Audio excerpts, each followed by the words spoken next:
எவ்வளவு பெரிய துன்பம் வந்தாலும், மிகப்பெரிய துன்பத்திலையும் கூட, அதில் உள்ளார ஒளிஞ்சுக்கிட்டு இருக்கிற ஒரு சின்ன மகிழ்ச்சிய, சின்ன நல்ல விஷயத்தை பார்த்து மகிழ்ச்சி அடைகிறது இளமை. அதே மாதிரி எவ்வளவு பெரிய நல்ல விஷயம் நடந்தாலும், அதில் உள்ளார ஒளிஞ்சிருக்கிற ஒரு சின்ன குறையை பார்த்துட்டு அதுக்காக வருத்தப்படுறது முதுமை.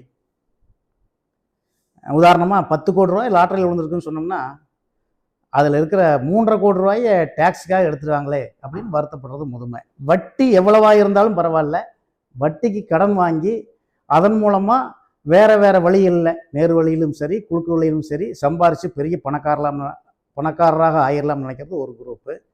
ஆன்லைன் ரம்மிக்கு போகலாம், வேறு மாதிரியான சாவக்கட்டு, சீட்டாட்டம், இது மாதிரியான விஷயங்களுக்கு போகிறதுக்காக வேண்டி கடன் வாங்கிறது, வட்டி பற்றி கவலைப்படாமல் கடன் வாங்கிறது, அது ஒரு வயசு.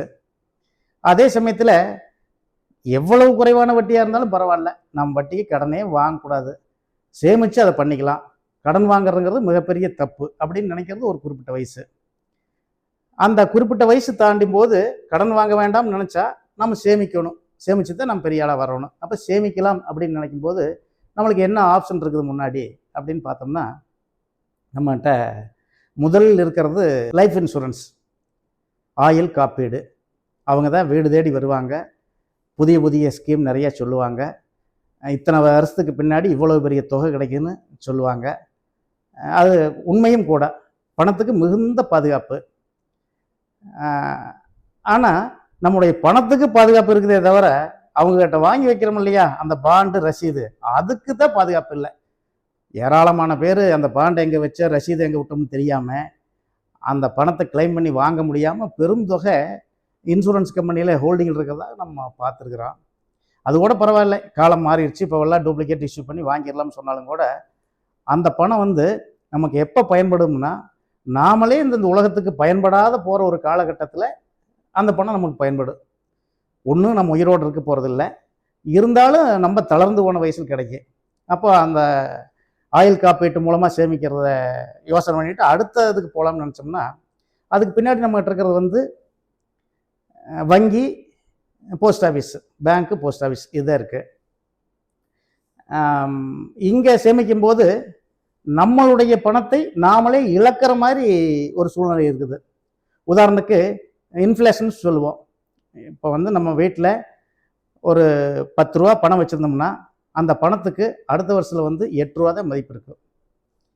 உங்களுக்கு கொஞ்சம் ஆச்சரியமாக கூட இருக்கலாம். நான் கொஞ்சம் எளிமையாக சொல்கிறேன். நீங்கள் இந்த வருஷம் போய் டீ கடையில் டீ குடிச்சிங்கன்னா 10 ரூபா, அதே அடுத்த வருஷத்துக்கு 12, அதுக்கு அடுத்த வருஷத்துக்கு 15. அப்போ அந்த 10 ரூபாய் வச்சு நம்ம ஒரு டீ குடிக்க முடியாது.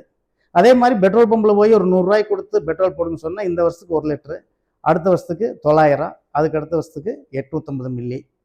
அதே மாதிரி தான் ஒரு வீடு கட்டலாம்னு நினச்சோம்னா, நம்ம 50 லட்சம் ரூபாயில் ஒரு வீடு கட்டுறது எந்த மாதிரி கட்டுவோமோ அதே மாதிரி கட்டுறோம்னா அடுத்த வருஷம் 60 லட்சம் ரூபா தேவைப்படும். அப்புறம் நம்முடைய பணத்தினுடைய மதிப்பு, நம்ம கையில் வச்சுருக்கிற பணத்தின் மதிப்பு கீழே குறைஞ்சிக்கிட்டே வருது. அந்த பண மதிப்பு எவ்வளவு குறையுதோ அதிலிருந்து சற்று கூடுதலாவது நம்மளுக்கு அந்த இன்ட்ரெஸ்ட் கிடைக்கணும். ஆனால் வங்கியிலையும் போஸ்ட் ஆஃபீஸ்லையும் அப்படி கிடைக்குதா அப்படின்னு சொன்னால் அது ஒரு மிகப்பெரிய கேள்விக்குறி. இப்படி ஒரு சேமிப்பு இருக்குதுங்கிறது ஒரு மிகப்பெரிய ஆச்சரியக்குறியும் கூட. சரி, இந்த ரெண்டையுமே விட்டுறலாம், நம்ம எங்களை மாதிரி இருக்கிற தனியார் ஃபைனான்ஸில் சேமிக்கலாம் அப்படின்னு சொன்னோம்னா வட்டி நிறைய கிடைக்கி, இனிமையான வார்த்தைகள் கிடைக்கி, ஏதோ சின்ன கிஃப்ட்டு கூட கிடைக்கி. ஆனால் நம்ம சேமித்த பணத்துக்கு உத்தரவாதம் இருக்குதா அப்படின்னு சொல்லி கேட்டால் இல்லை அப்படிங்கிறத உண்மை. எல்லா நிறுவனமும் அப்படி இல்லைனாலும் கூட அங்கே நம்மளுக்கான ரிஸ்க்கு பெரிய அளவில் இருக்குது. இப்போ அந்த கதவும் நம்மளுக்கு அடைக்கப்பட்டுருது. அப்போ நம்ம சேமிக்கிறதுக்கு என்னதான் பண்ணுறது அப்படின்னு சொன்னால், எனக்கு தெரிய இப்போ இருக்கிறதுல மிக இலகுவான வழி சிட் ஃபண்ட்ஸ். இந்தியாவில் 7க்கும் மேற்பட்ட மாநிலங்களிலும் உலகத்தில் 20க்கும் மேற்பட்ட நாடுகளிலும் வெற்றிகரமாக இருக்கிறது இந்த சிட் ஃபண்ட்ஸு. மிக நியாயமான வட்டிக்கு நம்ம சேமிக்கலாம், மிக நியாயமான வட்டிக்கு அதிலிருந்து நம்ம பணத்தை உபயோகப்படுத்திக்க முடியும். இது ஒரு ஆச்சரியமான விஷயந்தான். இது பல்வேறு நபர்களும் ஒன்றா சேர்ந்து குழு மூலமாக நம்ம இதை செய்யும்போது இது சாத்தியமாகுது. அப்போ நம்ம தைரியமாக தாராளமாக இந்த சிட் ஃபண்ட்ஸ் கம்பெனிக்கு போகலாம். இது அரசாங்கம் முழுமையாக அங்கீகரித்து அனுமதி கொடுத்துட்றாங்க. நீங்கள் இதில் கூட மிகவும் கவனமாக இருக்கணும். எல்லா துறைகளிலும் எப்படி முத்துக்களும் இருக்கும், சிற்பிகளும் இருக்கும், குப்பைகளும் இருக்கும், தூசிகளும் இருக்குமோ அந்த மாதிரி இதுலேயும் குப்பை, செத்தை, தூசி, சிப்பி எல்லாமே இருக்குது. முத்துக்களை தேடி எடுக்க வேண்டியது உங்கள் கையில் இருக்குது. நாங்கள் தான் முத்துன்னு சொல்ல வரல. இது மாதிரி ஏராளமான கம்பெனி இருக்குது. எந்த கம்பெனி வேணுனாலும் நீங்கள் சேமிப்புக்காக சிட் ஃபண்ட்ஸ் மூலமாக தேர்வு செய்யுங்க. தேர்வு செய்கிறதுக்கு முன்னாடி அவங்க அரசனுடைய அனுமதிகள் எல்லாம் வாங்கியிருக்காங்களா, அரசு கொடுக்க வேண்டிய எல்லா ஆவணங்களையும் அப்பப்போ சமர்ப்பிக்கிறாங்களா, ஒவ்வொரு சீட்டு நடத்தும் போது அந்த சீட்டு தொகைக்கு உத்தரவாதமான தொகையை வங்கியில் டெபாசிட் பண்ணி அதனுடைய ரசீதை அவங்ககிட்ட கொடுக்குறாங்களா, எவ்வளவு நாளாக அதை நடத்துகிறாங்க, எந்த மாதிரியான ஸ்கீம் அதில் வச்சுருக்காங்கிறத பார்த்துட்டு சேமிங்க.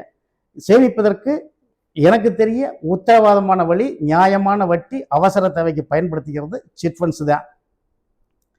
குறுகிய காலம், அதாவது கர்ப்பமானது 10 மாசத்துல குழந்தை ஆனா பெண்ணா தெரியும்.